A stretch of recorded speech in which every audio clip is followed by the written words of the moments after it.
ऐरावत रत्न थोर त्याशी अंकुशाचा मार, जया अंगी मोठेपण त्यासी यातना कठीण. नमस्कार. आज आपल्यासोबत परत एकदा दुसऱ्या एपिसोड्समध्ये आहेत मनोज पावसे सर. नमस्कार सर. आणि पद्मावती यात्रा कंपनी यांच्यासोबत आपण परत एकदा गप्पा मारणारे, परत एकदा सगळा प्रवास जाणून घेणारे, अध्यात्माचा, टूर्सचा, टुरिझमचा आणि एक्सप्लोअर कसं करायचं असतं आणि लोकांपर्यंत कसं पोहोचायचं असतं हे आपल्याला मनोज सर आज परत एकदा सांगणार आहेत. सो खूप मजा येणार आहे. नमस्कार सर. नमस्कार. खूप मजा येते सर. मागच्या एपिसोडमध्ये खूप गप्पा झाल्या तुमच्यासोबत आणि बऱ्याच गोष्टी तुम्ही एक्सप्लोअर केल्या. जवळजवळ सगळा भारत फिरवला आम्हाला. तुमच्या टूर्स किती असतात, पद्मावती कुठं कसं काम करतं हे आम्हाला सगळं समजलं. आता मी या एपिसोडची सुरुवात अशी करणार आहे सर की मला पद्मावती या शब्दाचा अर्थ एकदा सांगा ना सर. पद्मावती हा जो शब्द आहे यामध्ये दोन शब्दाची संधी आहे. पद्म म्हणजे कमळ आणि वसवसती म्हणजे राहणे. तर जी देवीचं रूप पद्मामध्ये म्हणजेच कमळामध्ये राहतं, ती देवी ज्या ठिकाणी राहते त्या देवीचंच एक नामावली पडली पद्मावती, की ज्या देवीचं वास्तव्य कमळामध्ये आहे अशी पद्मावती. वा. मग या नावावरूनच आपण पद्मावती टूर कंपनी. मी ज्या गावी राहतो या गावाचं ग्रामदैवत पद्मावती आहे. माझं जे वारकरी संप्रदायाचं अध्ययन एक 16 वर्ष अलंकापुरीमध्ये जे झालं, या अलंकापुरीमध्ये सुद्धा पद्मावतीचं एक अधिष्ठान आहे आणि शक्तीचा आपल्या पाठीमागं वरदहस्त नेहमीच असावा म्हणून आपण हे आध्यात्मिक नाव पद्मावती अशा पद्धतीचं ठेवलं, पद्मावती यात्रा. सर, आम्ही एकतर लहानपणापासून संत, अध्यात्म, भजन, कीर्तन या सगळ्या गोष्टी ऐकत आलेलो आहे. पण एखाद्या टूरची सुरुवात अशी अध्यात्माने होते किंवा चारधाम यात्रा म्हणा किंवा ज्योतिर्लिंग म्हणा, अष्टविनायक म्हणा, इथंपर्यंत जाण्याचं भाग्य अशा टूर कंपनीसोबत कधी मिळत नाही. तर ती तुम्ही सुरुवात करून दिलीत. बऱ्याच लोकांना आता टूर कंपनीसोबत जोडलेलं मी बघितलेलं आहे आणि तुमचे व्हिडिओज पण बरेच बघत असतो सर की काय काय गोष्टी तुम्ही कशा प्रोव्हाइड करता. कारण सगळ्यात महत्त्वाचं असतं टूरमध्ये की लोकांना घेऊन जाणं नाही, तर लोकांना तिथं घेऊन गेल्यानंतर त्यांना प्रत्येक गोष्टीची माहिती देणं. कारण नुसतंच घेऊन जाणं म्हणजे फिरायला जाणं, त्यात काय अर्थ नाही. नुसतं फोटो काढायचं, इकडे जायचं तिकडे जायचं. पण तुम्ही प्रत्येक माणसाला, प्रत्येक व्यक्तीला पर्सनली आणि ग्रुपला जरी सांगत असाल तर प्रत्येक गोष्टीची माहिती व्यवस्थितपणे सांगता. म्हणजे भारताच्या कुठल्याही कानाकोपऱ्यापर्यंत गेलात तरी तुम्ही प्रत्येक माहिती तुम्हाला अवगत आहे. तर हे कसं काय, म्हणजे कीर्तन वगैरे सगळं हे सांभाळत हे एवढ्या गोष्टी कसं काय पॉसिबल झालं? याची अनेक तशी याची कारणं आहेत. मेन कारण की आपल्या या हिंदुस्थानलाच देवभूमी म्हटलेलं आहे. त्याच्यामुळे भगवंताचे जे अवतार झाले तर हे संपूर्ण अवतार आपल्या हिंदुस्थानामध्ये झाले. त्यानंतर आपल्या हिंदुस्थानामध्ये देवाचे अवतार झाले. त्यात विशेष रूपानं देव आपल्यापर्यंत पोचवणारे जे संत आहेत, या संतांचे अवतार आपल्या महाराष्ट्रामध्ये झाले. आणि संतांचे अवतार महाराष्ट्रामध्ये झाले, त्यात महाराष्ट्रात 14-15 कोटी लोक आहेत. त्यात बहुतांशी लोक वारकरी संप्रदायाचे पाईक आहेत आणि आपल्याला वारकरी संप्रदायाचं पाईक बनायला मिळालं. वारकरी संप्रदायाचं पाईक झाल्यामुळे वारकरी संतांनी भगवंताचे जे काही 24 अवतार, दशावतार, अवताराचे 6 प्रकार, तर याचा संपूर्ण आपल्या संत वाङ्मयामध्ये त्याचा ओहापोह केलेला आहे. श्रीमद भागवत ग्रंथ असेल, रामायण असेल, त्यानंतर आमच्या वारकरी संत परंपरेमध्ये संत शिरोमणी नामदेव महाराज आणि संत श्रेष्ठ ज्ञानेश्वर महाराज यांनी तीर्थावळी नावाची नामदेव महाराजांचं एक प्रकरण आहे. अभंगाची प्रकरणं पडली. संत प्रकरण, तीर्थावळी, पत्रिका, नाट, भूपाळी, काकडा, जोगी, बहिरा, मुका, आंधळा, पांगळा असे संतांच्या अभंग मालिकेचे वेगवेगळे प्रकरण आहेत. त्यात तीर्थावळी नावाचं एक प्रकरण आहे की संत शिरोमणी नामदेव महाराज आणि संत श्रेष्ठ ज्ञानेश्वर महाराज यांनी संपूर्ण हिंदुस्थानभर तीर्थयात्रा केली. अच्छा. ही संपूर्ण हिंदुस्थानभर तीर्थयात्रा केल्यानंतर या हिंदुस्थानच्या तीर्थयात्रेमध्ये प्रत्येक 12 ज्योतिर्लिंग असेल, सप्तमोक्षपुरी असेल, चारधाम असेल, इथे हे संत फिरले. संपूर्ण संत मांद्याळी सकल जाती समाजातील संतांना एकत्रित घेऊन हे 2 संत प्राधान्यानं पुढाकार घेऊन यांनी संपूर्ण हिंदुस्थानची तीर्थयात्रा केली. म्हणजे जशी आपल्या इकडे वारी होती तशी. आणि मग संतश्रेष्ठ ज्ञानेश्वर महाराज आणि नामदेव महाराज या दोघांनी एकत्रित तीर्थयात्रा करण्याचं कारण काय? ज्ञानेश्वर महाराज हे ज्ञानाचं द्योतक आहे, नामदेव महाराज हे भक्तीचं द्योतक आहे. एक आहे भक्ती आणि एक आहे ज्ञान. आपल्याकडे फक्त जर ज्ञान असेल आणि त्याला भक्तीचा ओलावा जर नसेल तर ते ज्ञान कोरडं असतं, शुष्क असतं. आणि तुमच्याकडे भक्ती आहे आणि त्या भक्तीच्या बुडाशी जर ज्ञान नसेल तर ती भक्तीसुद्धा आंधळी आहे. म्हणून भक्तीविना ज्ञान हे आंधळं आहे आणि ज्ञानाशिवाय भक्ती ही पांगळी आहे. आणि म्हणून नामदेव महाराजांची भक्ती आणि ज्ञानेश्वर महाराजांचं ज्ञान, या ज्ञानाची आणि नामाची जोड एकत्रित आली. आणि हे ज्ञान आणि नाम जर हिंदुस्थानभर फिरलं आणि हिंदुस्थानाला या ज्ञानाची आणि या भक्तीची म्हणजेच प्रेमाची आणि ज्ञानाची जर ओळख झाली तर हिंदुस्थानचं कल्याण होईल. म्हणून हे संत फिरले आणि या संतांनी संपूर्ण हिंदुस्थानचं भ्रमण केल्यानंतर तो जो अनुभव आला तो नामदेव महाराजांनी तीर्थावळी या प्रकरणामध्ये लिहिला. आणि त्या तीर्थावळी त्या वारकरी संप्रदायाच्या विचारधारेचे, त्या अभंगाचे आम्ही अभ्यासक असल्यामुळे साहजिकच हिंदुस्थानचा अभ्यास करणं सोपं गेलं.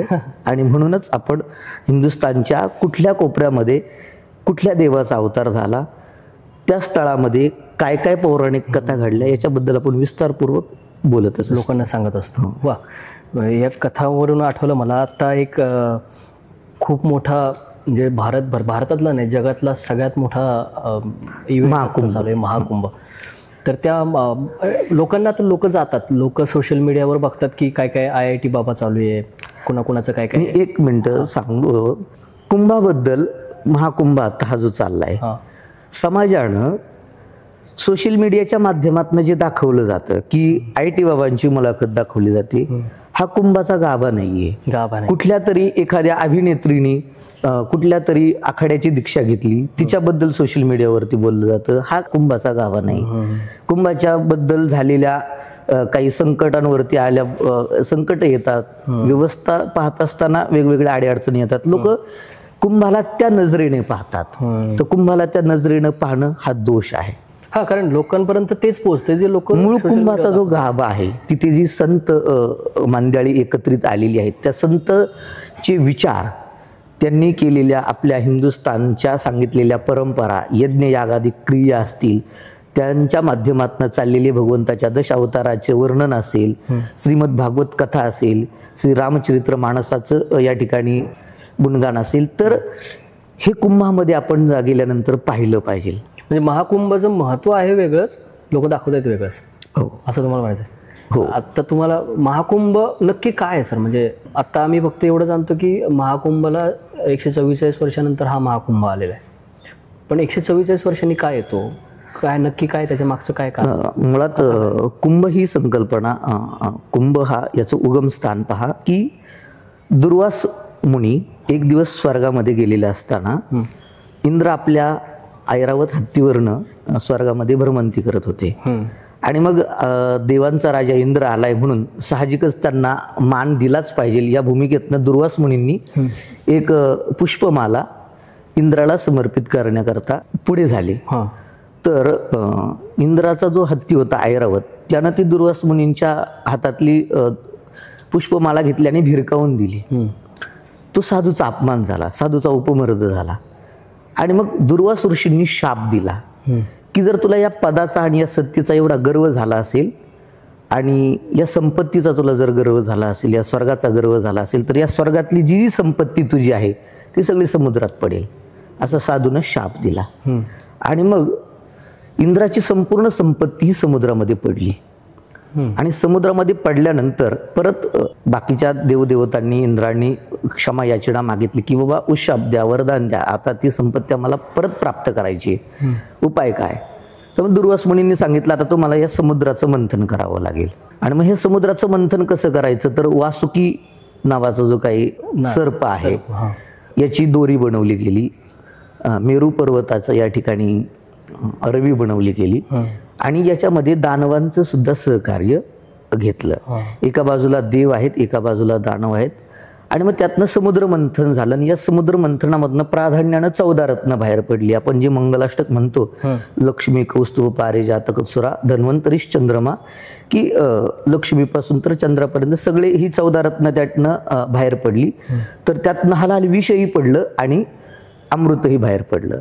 तर हळहळ विष जे की पृथ्वीवरती जर पडलं असतं तर संपूर्ण पृथ्वी या ठिकाणी नष्ट झाली असते, तर ते जगत कल्याणाकरता भगवान भोलेनाथांनी ते आपल्या कंठामध्ये धारण केलं, म्हणून त्यांना नीलकंठ हे एक नाम पडलेलंच आहे. आणि पण मग राहिलं अमृत. तर हे समुद्र मंथनामध्ये देवांनी सहकार्य केलं आणि दानवांनी त्यांचं योगदान दिलं, म्हणून ते अमृत आम्हाला मिळावं ही भूमिका दानवांची होती.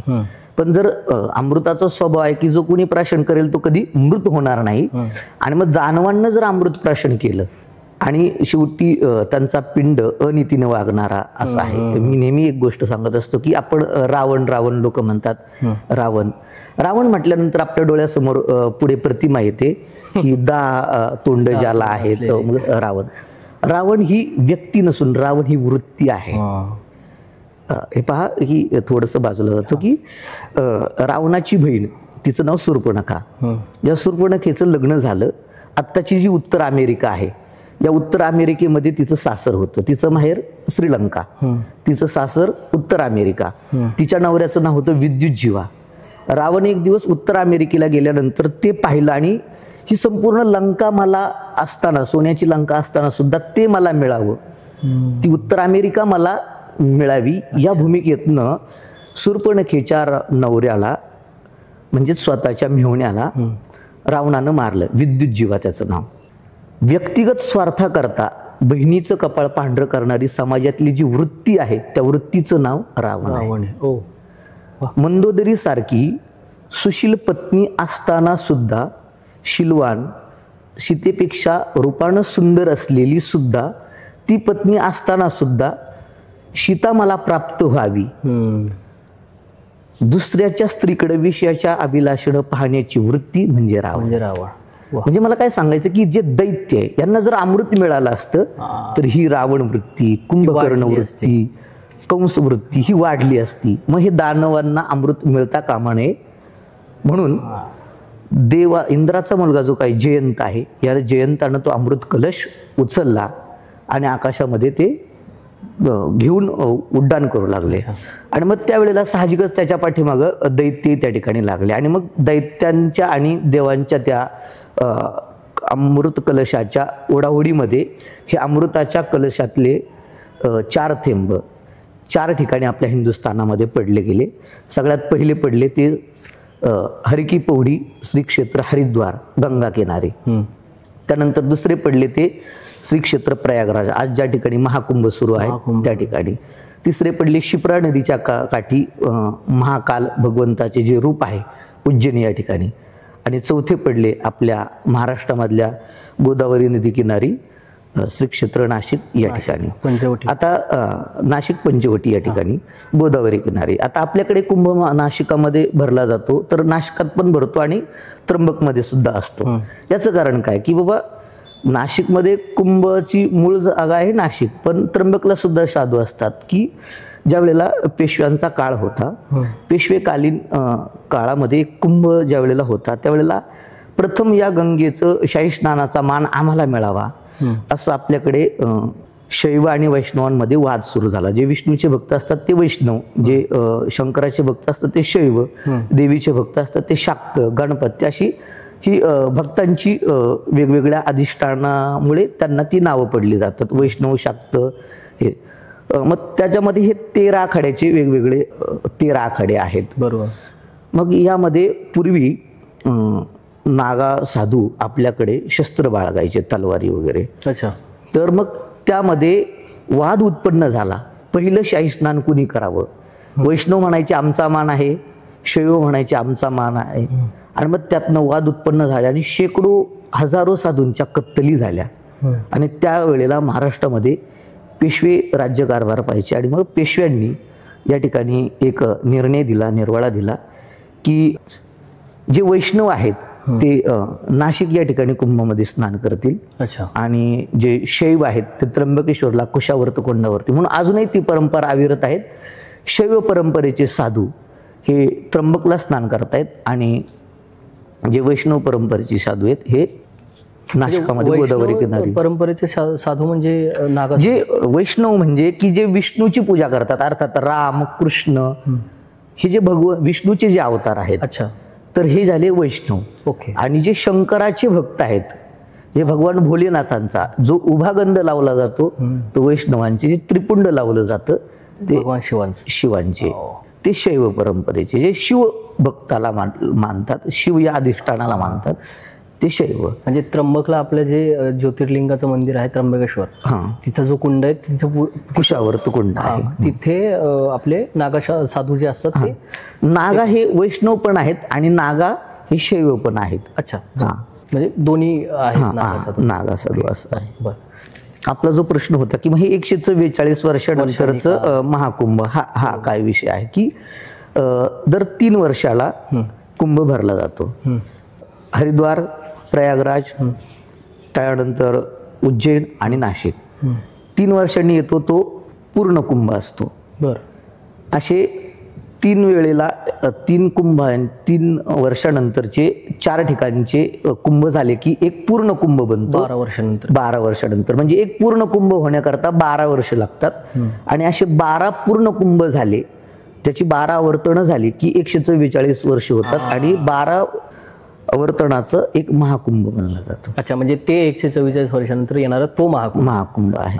बरं. म्हणजे आपण भाग्यवान आहेत की अशा पर्वामध्ये दर 3 पिढ्यानंतर एका पिढीला महाकुंभ अनुभवता येतो, पाहता येतो. परंतु असं आहे की एक कमळ असतं, तर एक भ्रमर हा दुरून येतो आणि त्या कमळाचा आस्वाद घेतो आणि बेडूक त्या कमळाच्या बुडाशीच असतो. माऊलींची ओवी का कमलकंदा आणि दरदरू नांदनुक एकीची घरू परी पराग सेवीजी भ्रमरू एरा चिखलीची उरे.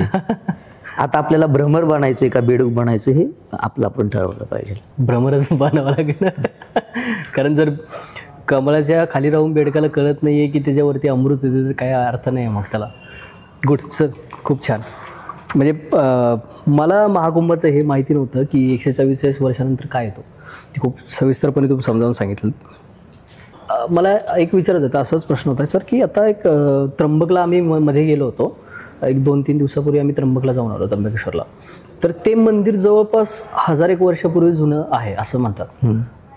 तर ह्या 12 ज्योतिर्लिंगाचं एक असे मंदिर सगळे 1000 वर्षापूर्वीचेच आहेत. भगवंताचे अवतार हे बहुतांशी सत्ययुगामध्ये, त्रेतायुगामध्ये, द्वापारयुगामध्ये झालेली या घटना आहेत.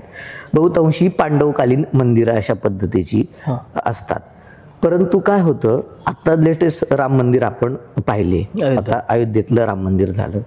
परंतु हे जे राम मंदिर आहे याच्या अगोदर शेकडो राम मंदिरं तिथे होऊन गेलेली आहेत.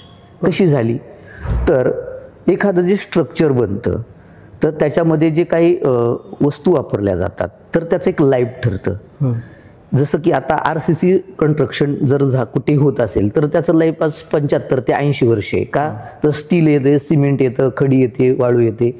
तर याचं एक जीव ठेवण्याची जी काही एक मर्यादा आहे, कालमर्यादा, ती 75-80 वर्ष. पूर्वी दगड, चुना, शिस हे ओतून काम केलं जातं. त्याची 1000 वर्षाची त्याची टिकण्याची एक क्षमता होती, लाईफ होती.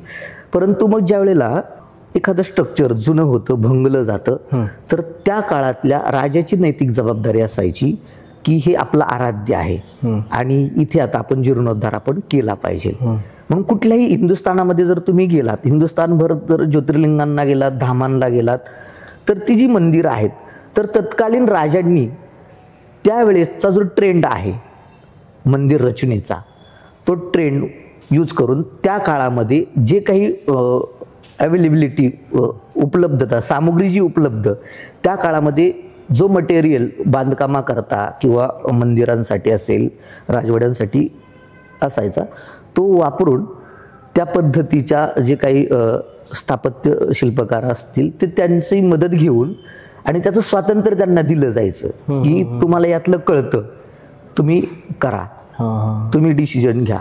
आणि मग ते स्थापत्य शिल्पकार राजाला आपला प्रोजेक्ट रिपोर्ट दाखवायचे की हे आम्ही असं या ठिकाणी प्लॅन बनवलेला आहे, आणि मग राजा त्याच्यावरती आपल्या पद्धतीने अजून काही चेंजेस वगैरे. म्हणजे मला सांगायचं काय की आता तुम्ही हिंदुस्थानामध्ये कुठेही गेलात तर त्या देवाचा अवतार झाला आणि लगेच दुसऱ्या दिवशी तिथं मंदिर निर्माण झालं आणि मग तेच मंदिर आहेत असं नाहीये. एक केदारनाथचा अपवाद सोडता. म्हणजे केदारनाथचं काय? मला केदारनाथचं मंदिर हे पांडवकालीन मंदिर आहे. अद्याप तिथे कुणीही त्याची पुनर्स्थापना अशा पद्धतीची केलेली नाही. अच्छा, म्हणजे सगळं जुनं मंदिर केदारनाथ तेच अद्याप या ठिकाणी आहे.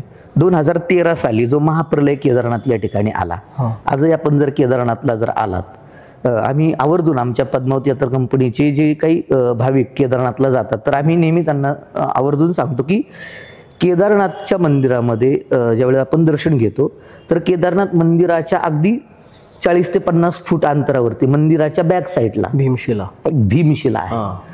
त्यावेळेला 2013 साली महाप्रचंड अशा पद्धतीचा प्रलय झाला. त्यावेळेला अलकनंदा नदीनं हे अथांग अशा पद्धतीचं अकराळ विकराळ रूप धारण केलं आणि त्या पाण्याच्या प्रवाहामध्ये आजूबाजूचे संपूर्ण जी काही घरं होती, हॉटेल्स होते, जी काही निवास व्यवस्था होती सगळी उद्ध्वस्त झाली. परंतु मंदिराच्या अगदी बरोबर पाठीमागच्या बाजूला भीमशिळा त्या ठिकाणी येऊन थांबली आणि त्या भीमशिलेमुळे अलकनंदा नदीचा प्रवाह दुभंगला गेला. पाणी 2 साईडला गेलं आणि मंदिर अजून तिथे सेफ राहिलं. ही महादेवाचीच किमया म्हणायची. काय होतं की उत्पत्ती, स्थिती आणि लय ही जो आपण गॉड शब्द म्हणतो, जनरेट, ऑपरेट आणि डिस्ट्रॉय, तर ही संहाराची देवता भगवान भोलेनाथ आहे. जगामध्ये जे जे काही नष्ट होतं ते भगवान शिवजींच्या आज्ञेने होतं आणि ते शिवजींचं अधिष्ठान असल्यामुळे ते अधिष्ठान कधी नष्ट होणार नाही. म्हणून ईश्वरी लीला तिथे भीमशिला त्या ठिकाणी आली आणि प्रवाह त्या ठिकाणी दुभंगला गेला. वा. मला मगाशी तुम्ही बोलत होता त्यावरून एक आठवलं सर की आता सपोज केदारनाथला जायचं असेल किंवा कुठे चारधाम यात्रा करायची असेल किंवा देवदेवतेना जायचं असेल, ही यात्रा करण्याचं यंग जनरेशनला पण खूप वाटतं की आपण ह्या यात्रा कराव्यात. माझे सपोज काही मित्रमंडळी असतील किंवा काही ग्रुप असेल त्यांनाही ती यात्रा करावीशी वाटते. पण असं काही आहे का, म्हणजे तुम्ही आता हे करू नका, बट तुम्ही महाराज आहात तर काही लोकांना येतं डोक्यामध्ये की बाबा महाराजांसोबत यात्रा करायची म्हणजे काय गोष्टी असतील, तर आपण असं काही वेगळी पद्मावती टूर्समध्ये हे केलेली आहे का, योजना केलेली आहे की? हो, आपण एक यात्रा तुमची व्यवस्था आमची ही आपली कॉन्सेप्ट आहे की ज्यामध्ये आपण तुम्ही डेस्टिनेशन सांगा की तुम्हाला चारधाम करायचे, साऊथ करायचे, हिमाचल करायचे, राजस्थान करायचे, आणि तिकडे आमचा इंटरफिअर नको की लोकांना एक संकोच वाटतो की बाबा महाराज आणि मग त्यांच्याबरोबर आपण कसं टूर करायचं वगैरे.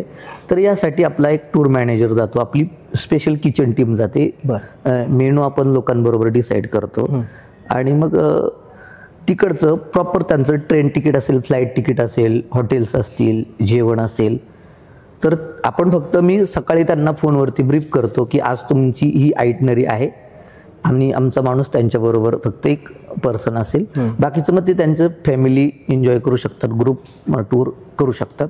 त्यांच्या प्रायव्हसीला आमच्यामुळे काही संकोच म्हणजे काही लोकांचं असतं असं की बाबा नाही, त्यांसाठी यात्रा तुमची व्यवस्था आमची ही आपली कॉन्सेप्ट आहे आणि ही ऑल इंडियामध्ये तुम्ही आपण कुठेही तुमचा फक्त 15 ते 20 लोकांचा ग्रुप असावा.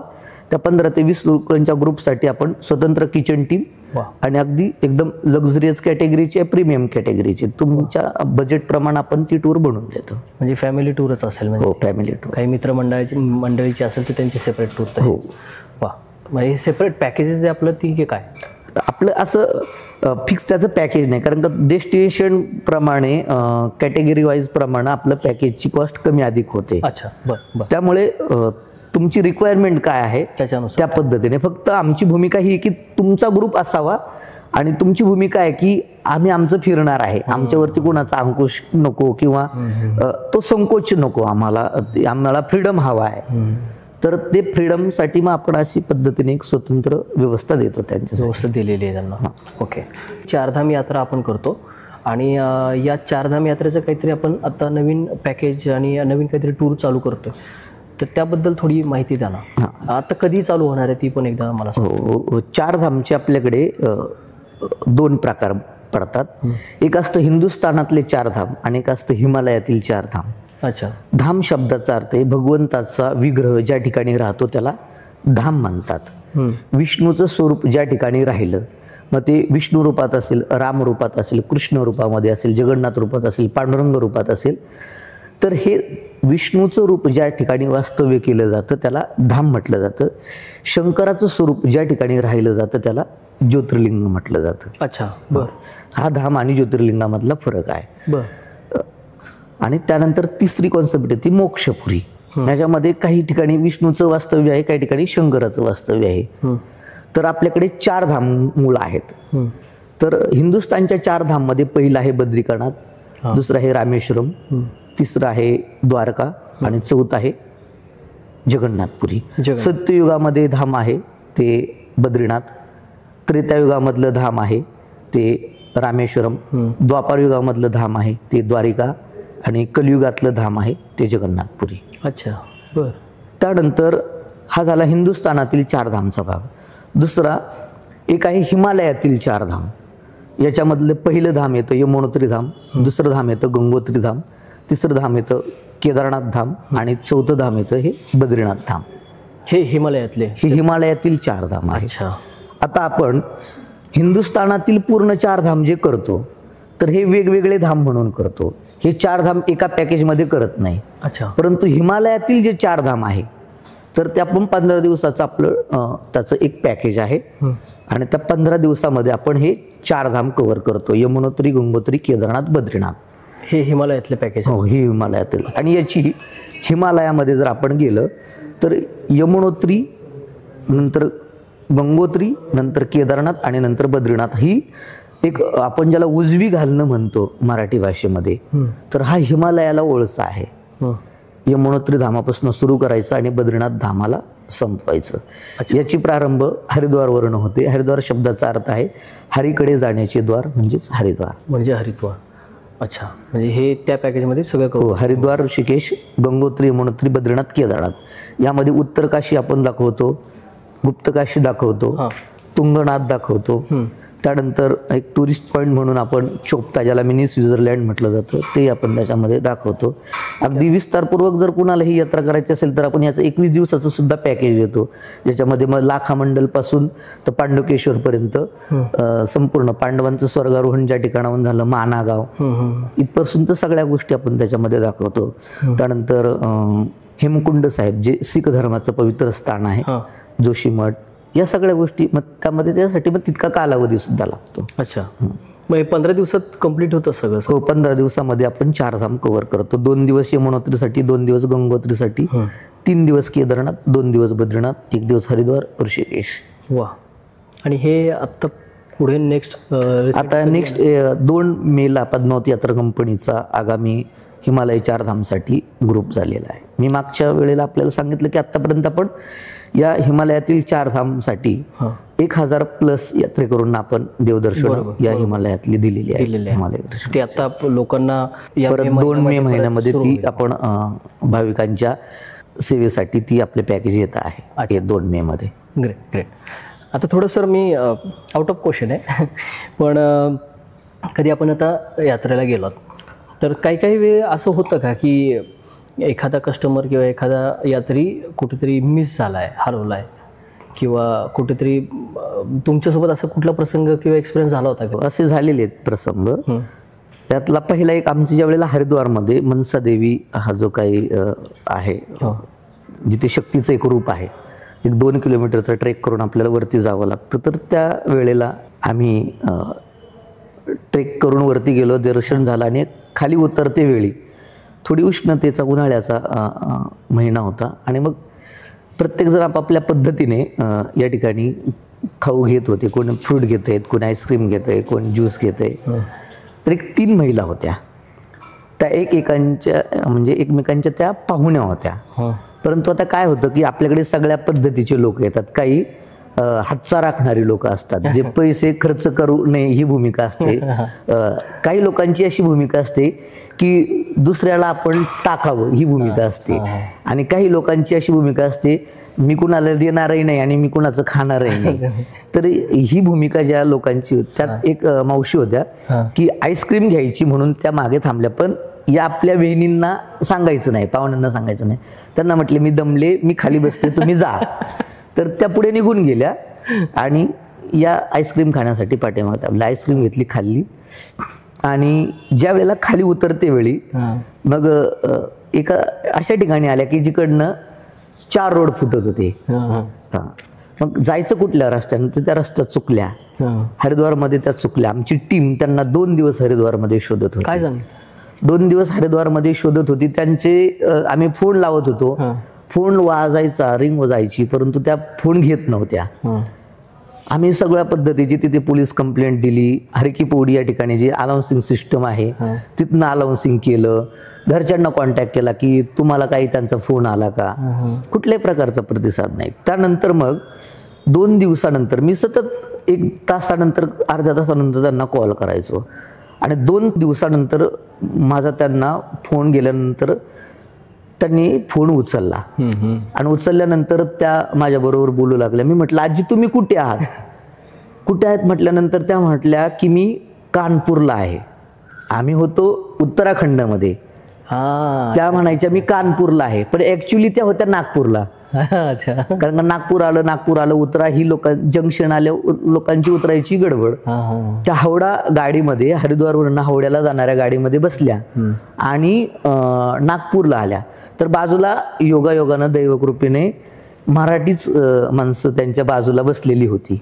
आणि त्यांनी ते ऐकलं की या आजी मराठीत बोलतायत आणि समोरच्याला सांगतायत की मी कानपूरला आहेत. तर साहजिकच त्या बाजूनं बोलल्या आजी हे कानपूर नाही, हे नागपूर आहे. मग मी काय म्हटलं की आजी त्या बाजूला कोणतरी बोलते, त्यांच्याकडे फोन द्या. मग त्या ताईंकडे फोन दिला. मी ताईंना म्हटलं की ताई मी पद्मावती यात्रा कंपनीतनं बोलतोय, या मावशी आमच्या बरोबर टूरला होत्या, गेली 2 दिवस झाले आम्ही यांना शोधतोय, परंतु या ट्रेनमध्ये प्रवास करत तुमच्याबरोबर. हो म्हटलं अहो महाराज गेली 2 दिवस झाले या आमच्या बाजूला बसलात, आजी आहेत म्हणून आम्ही दिलंय बसून, आमच्याकडे पण एक सीट आमच्यातले आले नाहीत म्हणून जागा होती, त्या आमच्याबरोबर झोपल्या, आमच्याबरोबर जेवल्यात. तर या आता नागपूरमध्ये आहेत. मग मी म्हटलं तुम्ही कुठं चाललात, ते म्हटले मी अकोल्याला चाललेत. मग म्हटलं तुमच्याबरोबर त्यांना उतरून घ्या. त्या म्हटल्या काही काळजी करू नका, आता यांना तुमच्या घरी पोहोचवण्याची जबाबदारी माझी. आणि मग त्यांनी माझा नंबर घेतला, मी त्यांचा नंबर घेतला आणि मग आजींना त्या अकोल्याला त्यांच्या घरी घेऊन गेल्या. मग आमची टीम अकोल्याला त्यांना घेण्यासाठी गेली आणि त्यांना त्यांच्या घरी कर्जतला सुखरूप पोहोचवलं. हा तुम्ही मागच्या एपिसोडमध्ये सांगितला होता हा प्रसंग. म्हणजे हा खूप मोठा प्रसंग आहे सर, असं मोठी जबाबदारी असल्यासारखेच हे पार पडतं ना सगळं. आता तिरुपतीमध्ये मागच्या 2 महिन्यापूर्वी घडलेली घटना. तिरुपतीला पहाटे फ्री टोकन पास या व्हिडिओच्या माध्यमातून मला सांगायचं की जी लोक तिरुपतीला जातात त्यांना जनरल लाईनना जर दर्शनाला जायचं म्हटलं तर 15-20 तास लागतात. परंतु जर आपण प्लॅनिंगने गेलात, नॉर्मली संध्याकाळी 9-10 वाजेपर्यंत तुम्ही तिरुपतीमध्ये जर पोहोचलात रात्रीच्या, तर तिरुपतीमध्ये रात्री 2 वाजता तिरुपतीमध्ये 4 ठिकाणं आहेत. तर या 4 ठिकाणी ज्यामध्ये की श्रीनिवासा बिल्डिंग असेल, गोविंदराज बिल्डिंग असेल, व्यंकटरमणा बिल्डिंग असेल आणि अजून एक तिरुपतीमध्ये 4 बिल्डिंग आहेत की जिथे दर पर डेला 2,500 पासेस फ्री टोकनचे सोडले जातात.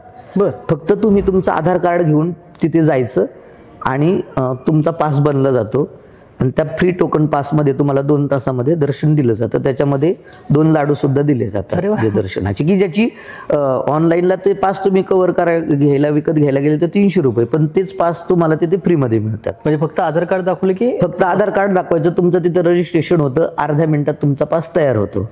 त्याच्यावरती तुम्हाला तुमची डेट आणि टायमिंग दिला जातो.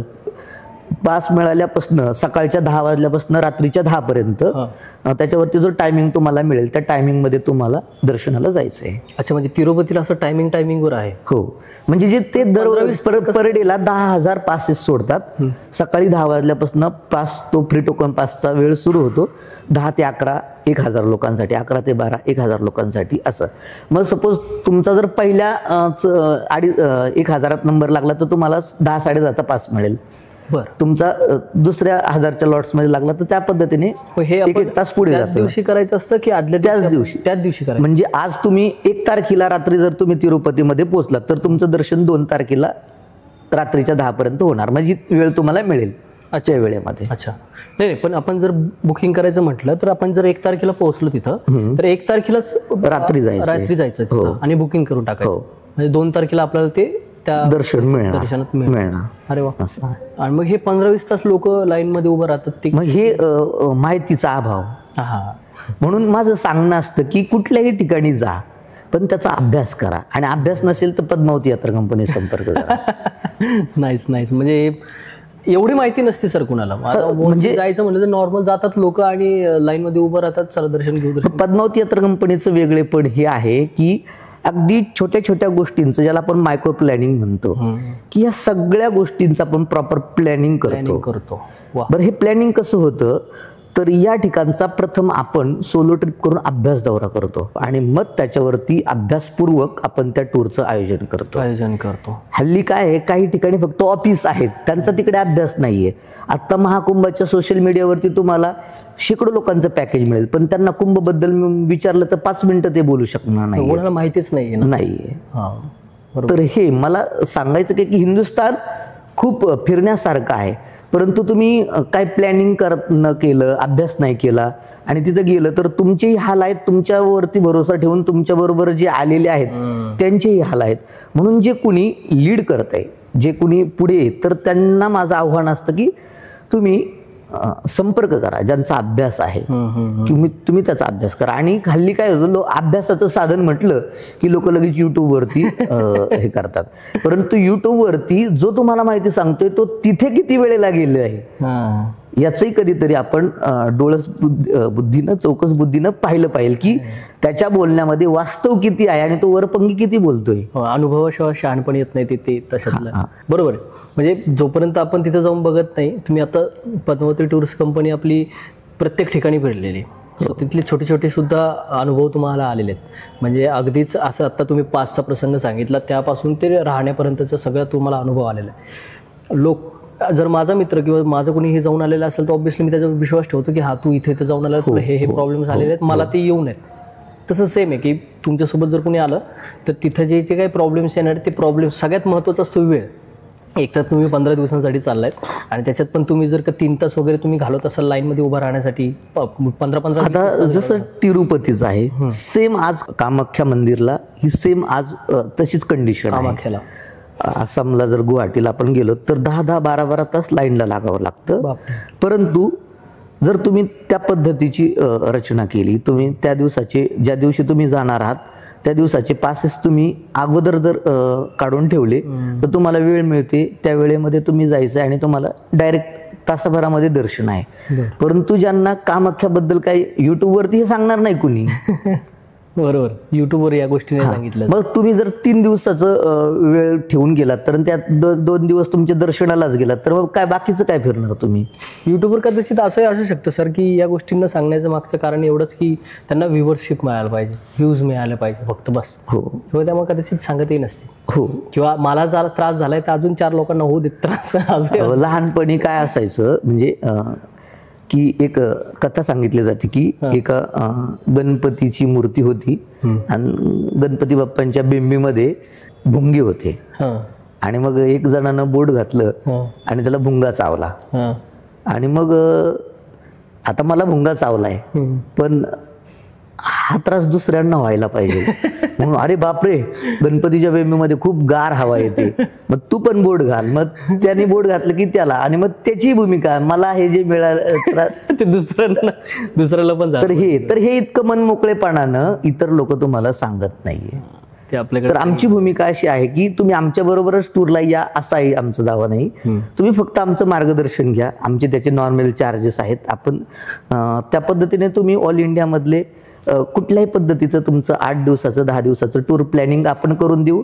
फक्त तुम्हाला जर आमच्याकडनं माहिती हवी असेल तर माहिती आम्ही एकदम त्याचं सेवा शुल्क भरून तुम्ही ते घेऊ शकता. त्यामध्ये तुम्हाला मी मगाशी बोलल्याप्रमाणे जर तुम्हाला किचन टीम अपेक्षित असेल आमच्याकडनं तुमच्याबरोबर, त्याही पद्धतीने आपण या सगळ्या गोष्टी, म्हणजे ज्या टूरला तुम्ही जाल तिथे तुमचं परफेक्ट तुमचं प्लॅनिंग आम्ही करून देऊ. ग्रेट. हा, म्हणजे बाकीच्या कुठल्याच गोष्टी बघायच्या म्हणजे तुम्हाला तिथे कुठल्याही गोष्टींना अडचणींना सामोरं जावं लागणार नाहीये. हा, मोस्टली सगळ्यात महत्वाची गोष्ट असते की आपण एखाद्या ठिकाणी गेलो, राहायचं कुठं, खायचं कुठं, काय फिरायचं. लोकांना फिरण्याची आयटनरी सुद्धा माहिती नाही. काही ठिकाणी असे असतात की तिकडे तुम्हाला घाई करायला पाहिजे, तुम्ही जर रिलॅक्स मध्ये राहिलात त्या गोष्टी माहिती नसतात. आणि मग दुसरे, जसं की भारत पाकिस्तानची जी अटरारी बॉर्डर आहे, वाघा बॉर्डर आहे, वाघा बॉर्डरला परेड चलती 5 वाजता. बरोबर. 5 वाजता परेड आहे म्हणजे लोक टार्गेट ठेवतात 4:30ला पोहोचायचं, 5ला परेड आहे. आपण तिथं शक्यच नाही. तिथे सिक्युरिटी चेक इन आहे, तिथे ट्रॅफिक आहे, तिथे तुम्हाला पुढे जागा मिळायला पाहिजे. आणि तो फक्त 15 मिनिटाचा पिरियडच्या अगोदर सुद्धा जो देशभक्तीपर गीतांचा माहोल आहे, जो 1-2 तास चालतो, तो अनुभवण्यासाठी तुम्ही 3 ते 3:30ला वाघा बॉर्डरला पोहोचायला पाहिजे. तर हे प्लॅनिंग आम्ही करून देतो की तुमच्या डोक्यात हे परेड 5 वाजता आहे, तुम्ही गुगलवरती टायमिंग चेक करता, वाघा बॉर्डर परेड 5 वाजता दाखवतोय, तुमचं टार्गेट 4-4:30 ठेवताय, सिक्युरिटी चेक इन मध्ये वेळ गेला तोपर्यंत परेड संपून जाते. तर तुम्ही तिथे 3ला पोहोचलं पाहिजे. तर हे पद्मावत यात्रा कंपनी तुम्हाला निश्चित सांगते. बरोबर. आणि ते वाघा बॉर्डरचं बरंच आहे. आणि ते सिक्युरिटीचे 2-2, 3-3 हे क्रॉस करून मग वाघा बॉर्डर जावं लागतं. आणि तिथे जाऊन एकदम पाठीमागं जर बसलं तर त्यात काही आनंद नाहीये.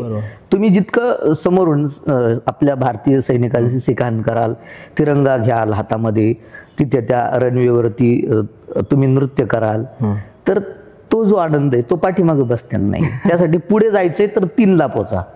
Okay sir. आता आपली पद्मावती यात्रा ची पुढची ट्रिप आहे 8 या मे महिन्यामध्ये.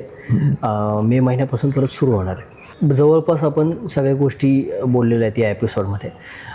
महाकुंभ जो सगळ्यात आत्ता चाललेला जो पर्व होता, की महाकुंभ कशा पद्धतीने चालू आहे आणि लोकांना महाकुंभातला अजून मला एक सांगायचं की लोक नागासाधू वगैरे नाही का, तर नागासाधू म्हणजे काय की ते कुठल्याही प्रकारचं संग्रह वृत्ती ज्यांच्या अंतकरणाची भूमिका नाही. की मला आता जीवनामध्ये संन्यासी शब्दाचा अर्थ काय, संन्यास तो त्याग संकल्पाचा. कुठली गोष्ट प्राप्त करण्याचा सुद्धा संकल्प जे करत नाहीत, की ज्यांचं जीवनच संकल्प, कुठलाच संकल्प नाही त्यांच्याकडे, ईश्वरी चिंतनाच्या व्यतिरिक्त ज्यांच्या जीवनामध्ये राष्ट्र आणि देव या 2 गोष्टीपेक्षा, देव देश धर्म याच्या व्यतिरिक्त ज्यांच्या जीवनामध्ये दुसरी कुठलीही गोष्ट शिल्लक राहिलेली नाही, म्हणजे कुठल्या गोष्टीची कामना ज्यांच्याकडे नाहीये, काही ज्यांना प्राप्त करायचं नाहीये, आणि मग आपल्याला अपरिग्रहता म्हणजे कुठल्याही गोष्टीचा संग्रह ठेवायचा नाही, म्हणजे याच्यामध्ये वस्त्र सुद्धा मला ठेवायचं नाहीये, ही भूमिका ज्यांच्या अंतकरणाची ते नागासाधू आहेत. अच्छा. आपण त्यांना आपलं आकर्षण, आपली जी काही बुद्धी आहे, तर त्यांच्या त्या बॉडीकडे पाहू नका, त्यांच्या अंतकरणाचा ठाव घेण्याचा प्रयत्न करा. म्हणजे सगळं वैराग्य त्यांनी हे केलेलं आहे. म्हणजे नागासाधूचा खरा अर्थ असा आहे की ज्यांना कुठल्याही पद्धतीची कामना नाहीये, कुठल्याही प्रकारचा पद्धतीचा संग्रह ज्यांच्याकडे नाहीये, अहंकार काहीच नाही, वृत्तीचा सुद्धा नाहीये. वृत्तीमध्ये जे काही काम, क्रोध, मद, मत्सर, दंभ, अहंकार हे विकार असतात. विकाराला तर तिलांजली कधीच दिलेली आहे, परंतु त्याच्या व्यतिरिक्त भौतिक जगाचाही कुठलीही गोष्टी, जसं मी आहे तर माझ्याकडे आज पेन आहे, मोबाईल आहे, मी कितीतरी गोष्टींचा संग्रह माझ्या दिनचर्यासाठी मी ठेवलेला आहे, उपजीविकेसाठी. परंतु उपजीविकेसाठी कुठल्याही प्रकारचा संग्रह त्यांच्याकडे नाहीये. फक्त ईश्वर, धर्म आणि देवदेश धर्म हीच ज्यांची एकूण आकर्षणाचा केंद्रबिंदू आहे.